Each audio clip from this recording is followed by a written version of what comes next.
वेद पौरुषेय मानव निर्मित है या अपौरुषेय ईश्वर प्रणीत? वेद का स्वरूप क्या है? इस महत्वपूर्ण प्रश्न का स्पष्ट उत्तर ऋग्वेद में इस प्रकार है।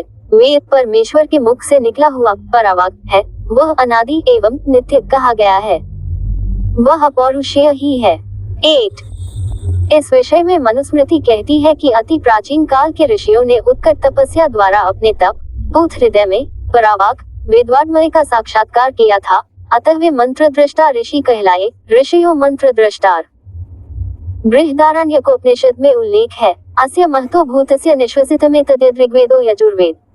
अर्थात उन महान परमेश्वर के द्वारा सृष्टि प्राकट्य होने के साथ ही ऋग्वेद, यजुर्वेद, सामवेद और अथर्ववेद श्वास की तरह सहज ही बाहर प्रकट हुए। तात्पर्य ये है कि परमात्मा का श्वास ही वेद में। वेद के महापंडित सायणाचार्य अपने वेद भाष्य में लिखते, यस्य श्वसित वेदायो जगत निर्मितमः वंदे विद्यातीर्थ महेश्वरम। सारांश ये कि वेद परमेश्वर का श्वास है, अतः परमेश्वर द्वारा ही निर्मित है। वेद से ही समस्त जगत का निर्माण हुआ है, इसीलिए वेद को अपौरुषेय कहा गया है।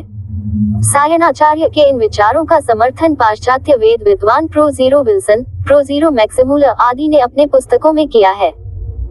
प्रोजीरो विल्सन लिखते हैं कि सायणाचार्य का वेद विषयक ज्ञान अति विशाल और अति गहन है, जिसकी समकक्षता का दावा कोई भी यूरोपीय विद्वान नहीं कर सकता। प्रोजीरो मैक्सिमुलर लिखते हैं कि यदि मुझे सायणाचार्य हित बृहद वेद भाष्य पढ़ने को नहीं मिलता तो मैं वेदार्थों के दुर्भेद्य किला में प्रवेश ही नहीं पा सका होता। इसी प्रकार पाश्चात्य वेद विद्वान वेबर, बेनफी, राथ, ग्रामसन, लुडविग, ग्रिफिथ, कीथ तथा विंटनिट्स आदि ने सायणाचार्य के वेद विचारों का ही प्रतिपादन किया है। निरुक्तकार यास्काचार्य भाषा शास्त्र के आद्य पंडित माने गए हैं। उन्होंने अपने महाग्रंथ वेद भाष्य में स्पष्ट लिखा है कि वेद अनादि नित्य एवं अपौरुषेय ईश्वर प्रणीत ही है। उनका कहना है कि वेद का अर्थ समझे बिना केवल वेद पाठ करना पशु की तरह पीठ पर बोझा ढोना ही है, क्योंकि अर्थ ज्ञान रहित शब्द मंत्र प्रकाश ज्ञान नहीं दे सकता। जिसे वेद मंत्रों का अर्थ ज्ञान हुआ है, उसी का लौकिक एवं पारलौकिक कल्याण होता है। ऐसे वेदार्थ ज्ञान का मार्गदर्शक निरूक्त है। जर्मनी के वेद विद्वान प्रोजीरो मैक्सिमुलर कहते हैं कि विश्व का प्राचीनतम वाग्मय वेद ही है, जो दैविक एवं आध्यात्मिक विचारों को काव्यमय भाषा में अद्भुत रीति से प्रकट करने वाला कल्याण प्रदायक है। वेद परावाक है। संदेह परमेश्वर ने ही परावाक वेदवाणी का निर्माण किया है, ऐसा महाभारत में स्पष्ट कहा गया है। अनादिनिधना विद्या वागुत्सृष्टा स्वयं भुवा। 10 अर्थात जिसमें से सर्व जगत उत्पन्न हुआ, ऐसी अनादि वेद विद्यारूप दिव्य वाणी का निर्माण जगन निर्माता ने सर्वप्रथम किया। ऋषि वेद मंत्रों के कर्ता नहीं अपितु दृष्टा ही थे। ऋषियों मंत्र दृष्टार। निरुक्तकार ने भी कहा है, वेद मंत्रों के साक्षात्कार होने पर साक्षात्कारी को ऋषि कहा जाता है। ऋषि दर्शनाक। इससे स्पष्ट होता है कि वेद का कर्तृत्व अन्य किसी के पास नहीं होने से वेद ईश्वर प्रणीत ही है, अपौरुषेय ही है। भारतीय दर्शन शास्त्र के मतानुसार शब्द को नित्य कहा गया है। वेद ने शब्द को नित्य माना है, अतः वेद अपौरुषेय है, ये निश्चित होता है।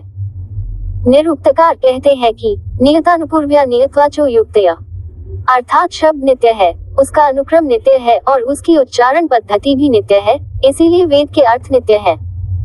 ऐसी वेदवाणी का निर्माण स्वयं परमेश्वर ने ही किया है। शब्द की 4 अवस्थाएं मानी गई हैं। यजुर्वेद का आवरण पृष्ठ 1 परा, 2 पश्यन्ति, 3 मध्यमा और 4 वैखरी।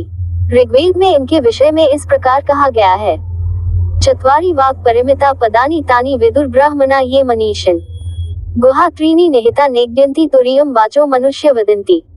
अर्थात वाणी के 4 रूप होने से उन्हें ब्रह्मज्ञानी ही जानते हैं। वाणी के 3 रूप गुप्त हैं, चौथा रूप शब्दमय वेद के रूप में लोगों में प्रचारित होता है। 11 सूक्ष्माति सूक्ष्म ज्ञान को परावाक कहते हैं, उसे ही वेद कहा गया है। इस वेदवाणी का साक्षात्कार महातपस्वी ऋषियों को होने से इसे पश्यन्ति वाक कहते हैं। ज्ञान स्वरूप वेद का आविष्कार शब्दमय है। इस वाणी का स्थूल स्वरूप ही मध्यमा वाक है। वेदवाणी के ये तीनों स्वरूप अत्यंत रहस्यमय थे। वैखरी वाक भी सामान्य लोगों की बोलचाल की है। शतपथ ब्राह्मण तथा मांडुक्य उपनिषद में कहा गया है कि वेद मंत्र के प्रत्येक पद में, शब्द के प्रत्येक अक्षर में एक प्रकार का अद्भुत सामर्थ्य भरा हुआ है। इस प्रकार की वेद वाणी स्वयं परमेश्वर द्वारा ही निर्मित है। यह नी शंख है। शिव पुराण में आया है कि ओम के अकार, उकार, मकार और सूक्ष्म नद इनमें से 1 ऋग्वेद, 2 यजुर्वेद, 3 सामवेद तथा 4 अथर्ववेद नी सृत हुए। समस्त वाग्मय ओंकार ओम से ही निर्मित हुआ। ओंकार बिंदु से युक्तम तो ईश्वर रूप ही है। श्रीमद् भगवद गीता में भी ऐसा ही उल्लेख है। मयि सर्वमिदं प्रोत सूत्रे मणिगणाय 12। श्रीमद् भागवत में तो स्पष्ट कहा गया है, वेद प्रणिहितो धर्मो ह्यधर्मस्तद्विपर्यय वेदो नारायण साक्षात स्वयं भूरिति शुश्रूम। 13 अर्थात वेद भगवान ने जिन कार्यों को करने की आज्ञा दी है वह धर्म है और उससे विपरीत करना अधर्म है। वेद नारायण रूप में स्वयं प्रकट हुआ है, ऐसा श्रुति में कहा गया है। श्रीमद् भागवत में ऐसा भी वर्णित है, विप्रा गाविश्च वेदाश्च तप सत्यम दम शम श्रद्धा दया तितिक्षा च कृत्वश्च हरेस्तनु। 14 अर्थात वेदज्ञ सदाचारी भी, ब्राह्मण, दुधारू गाय, वेद, तप, सत्य, दम, शम, श्रद्धा, दया, सहनशीलता और यज्ञ ये श्री हरि परमेश्वर के स्वरूप है। मनुस्मृति वेद को धर्म का मूल बताते हुए कहती है, धर्म मूलम स्मृतिशीले च तद्विदाम आचारश्चैव साधूनामात्मनस्तुष्टिरेव च।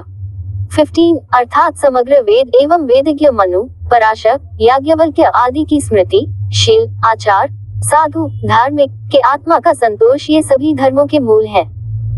याज्ञवल्क्य स्मृति में भी कहा गया है, श्रुति स्मृति सदाचार स्वस्य च प्रियमात्मन सम्यक संकल्पज कामो धर्मूलमिदं स्मृतम।